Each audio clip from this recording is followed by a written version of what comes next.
After our fantastic away win at Morecambe, Gillingham's playoffs hopes still live on. Crewe stand in the way today with promotion ambitions themselves as another one of our cup finals is upon us today on German Gills.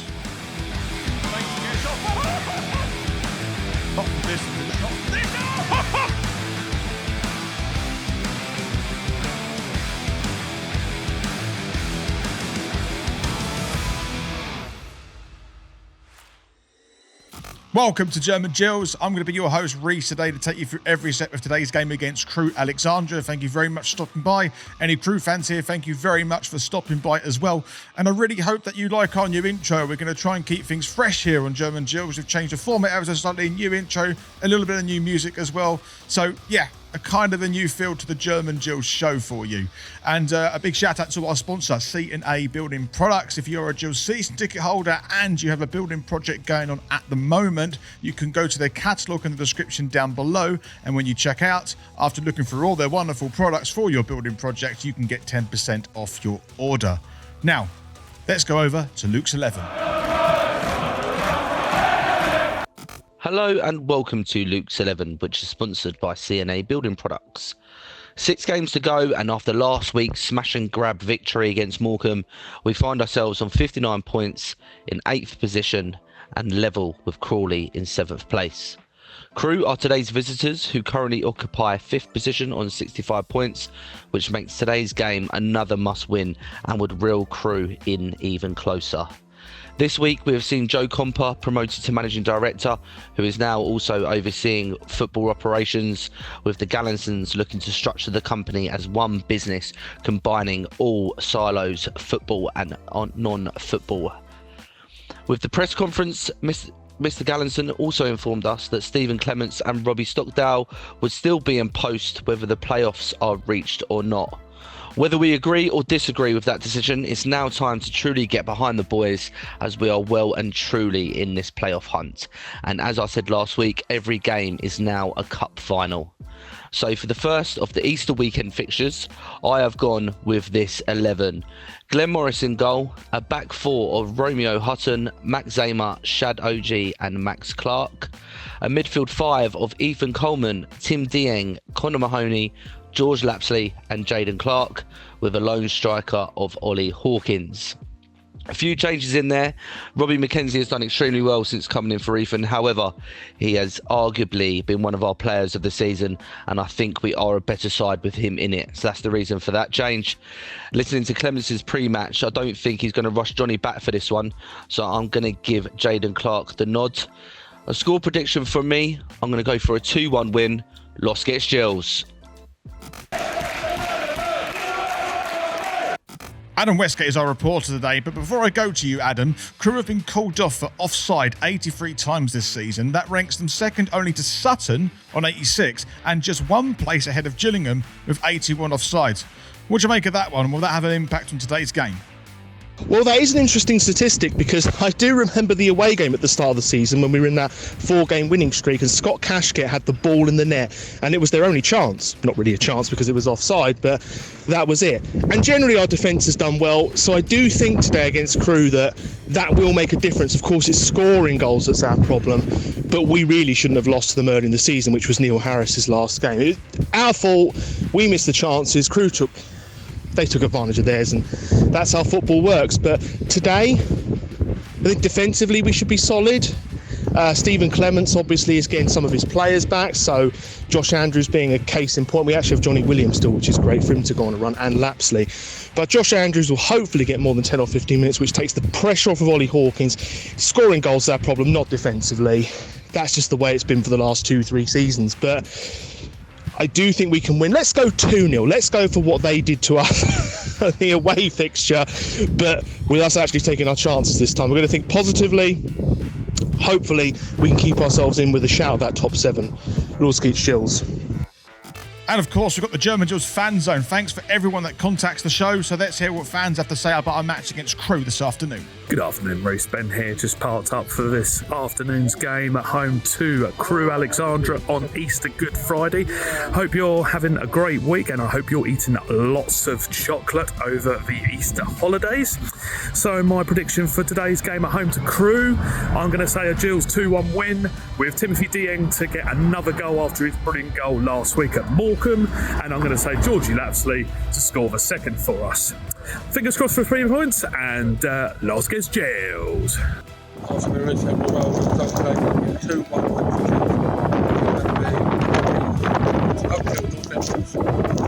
Hi Reece, thinking really sad about today's game against Crewe. I think Gills going to win 2-1. I think Josh Andrews and Ollie Hawkins will score. Los Gills. Let's head over to Priestfield Stadium for today's live match reaction. Los Gills!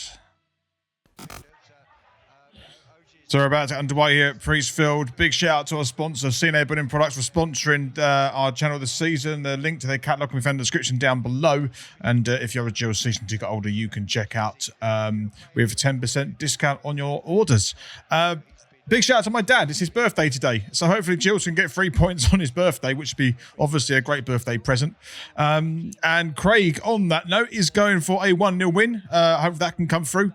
And finally, Luke got 10 out of 11 because Johnny Williams is not injured and back in the squad, which is great to see. But let's see how this really important game unfolds. Marston delivers one into the box. Can Gills get something here as it's flicked over to the right-hand side as Mahoney's down to try and get the ball into the box, and he can't quite get into the box. He has found a way in the head towards goal, and it's a decent save by Booth. What a save that is by Booth, and a decent header by Dieng as well, and it's a first shot on target of the game, the first attack, and it goes to Gillingham. It's great work by Mahoney. He finds a space. He gets a really darting low drill cross into the box, and Dieng actually does really well with the header, but it was matched even better by Booth, the Crewe goalkeeper, who tips it over the bar. That was heading to the top right-hand corner, and Gills have got themselves a corner. Hunt puts the ball over the top here for Hawkins to get through. Can he get on the end of this? He can't. He's been given for offside. And there's one of our offsides of the game, considering the statistic we had at the start of the game. I think that's the first one of the half so far. But just we've got, since the chance of 6 minutes from Dieng, Gillingham have lost a little bit of their cutting edge moving forward. We're not using Mahoney as much, and Crewe have found their way back into the game. But one thing that's really compelling is how scruffy this game is. So many misplaced passes, so many misplaced tackles, so many misplaced interceptions and so on. It's just a real scrappy affair in the centre of the park, and no one can get a foothold in this game. That's why it's 0-0. So Gills got a free kick in a relatively dangerous position. Going to take this one in from Max Clark as it goes to the right side. Can we take a value head towards the face of goal? Sure, it's back at the net. So we are! Someone just needed to get their toe on that and put it in the back of the net. That's going to be a tackle from Coleman. That's going to be a free kick, and Gills should have gone ahead there. It was a really good chance, a good ball in from Max Clark, who managed to eventually find, who was it alone at the back? Was it Masterson in the end? He put that across, and it's just needed Nick to go in the back of the net. And unfortunately, Gillingham couldn't find it, and it's still 0-0.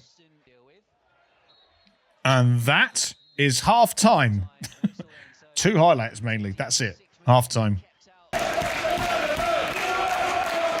So half time is Gillingham 0, Crewe Alexandra 0, and on the line we have Adam Wesgate. Guten Nachmittag. So, how did you make this game so far? Has it been as interesting as it is for me on iFollow? Yes, that's a kind way of putting it.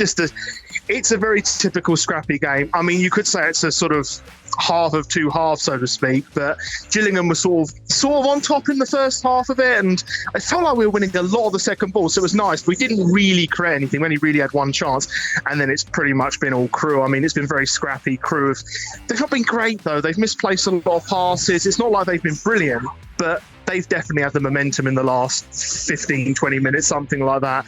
We've got to change something in order to get something out of this, but it could go either way, 50-50. A goal will change this game massively. Yeah, but where do you think that goal's going to come from? As we say, there's not been really too much apart from that Dieng header. No, I mean, for us, it's quite typical because we struggle to score goals, I said at the start, and we've been saying for like the last 2 or 3 years.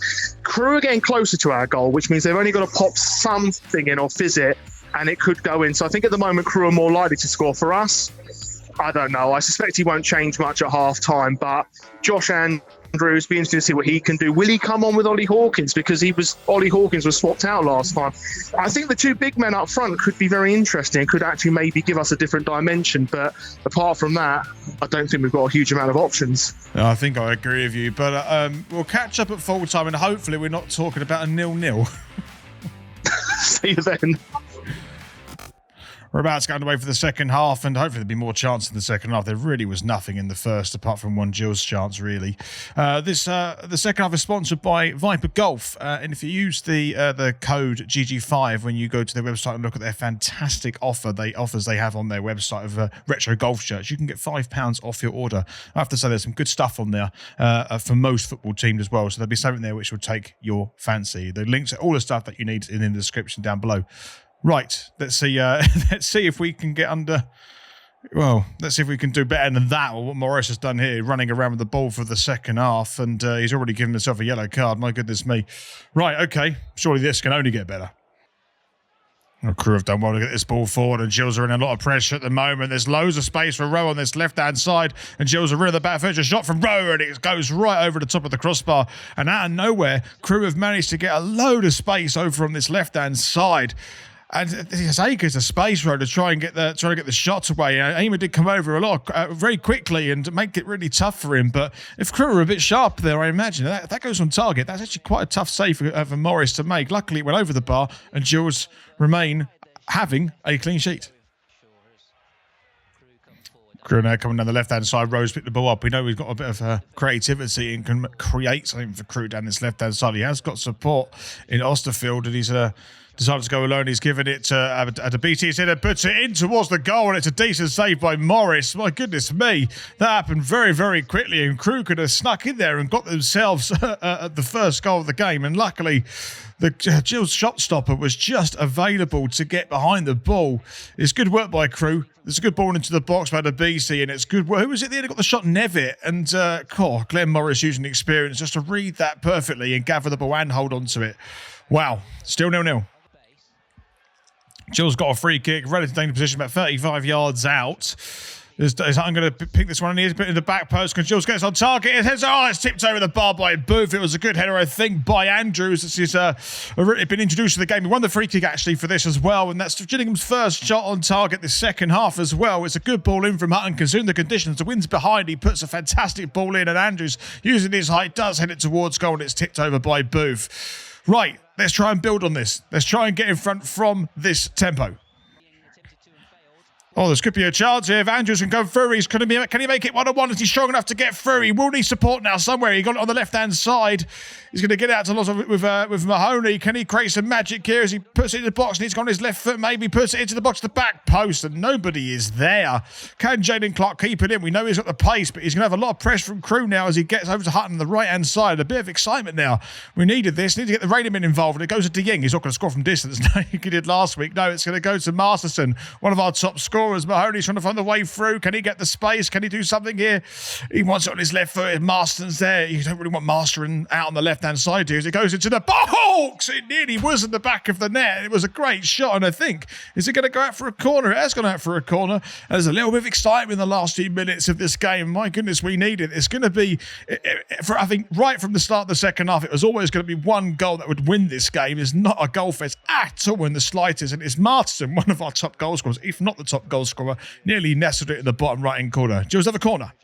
Mahoney with the corner on the right-hand side as it goes to the back post. Can we create something here as it heads up? And can Gills get some shot on target? Can someone put something in the goal? Surely it's bouncing around. Oh, and it's Walker and nearly put it in the back of the net. And Gillingham got a little bit of a pressure in these last few minutes of the game, which, you know, considering it was Crewe that they would like to score in the second half, Gillingham are the team that are pushing on maybe to get the 3 points. And that is full time, and the game ends 0-0. We're going to head over to Adam Wesgate to hear his thoughts on what was a really poor game from both sides. It has to be said. Well, that wasn't the most inspiring game I've ever seen. Oh my goodness, that second half. I mean, I'm going to look at the positive and say we defended well. Crewe never looked like they had a sniff. that's pretty much been how we've been generally, apart from like freak results like the Colchester away game, Grimsby away. But going forward, there was nothing. And the only potential option we had really was Josh Andrews. But it's a lot to expect someone to come on after being injured that much and make a difference, especially when Hawkins had to come off. Totally understand, or I think I do, why Hawkins came off. We've probably overutilised him since he's come back. We've been desperate for something, and when Hawkins doesn't play, we look so bad up front. But I'd like to see the two of them, so hopefully for the future we can do that. As I said, I understand for today, and would we have got something even if we left Hawkins on? Probably not. Would have been a bit better, but we just look so bad going forward. It's been a 3-year problem, so you can't say it's a Clements, a Harris or an Evans thing specifically. I just think we've had problems that has to be addressed next year, but probably not going to get top 7 now. I don't know. Hopefully we can just get some positive results going forward till the end of the season. And Hurtado was there. He was there with the players. I just said, I don't know if you saw that on camera. So there's a positive. He's walking without crutches. Hopefully we have him back next season. Wesgate, Gills.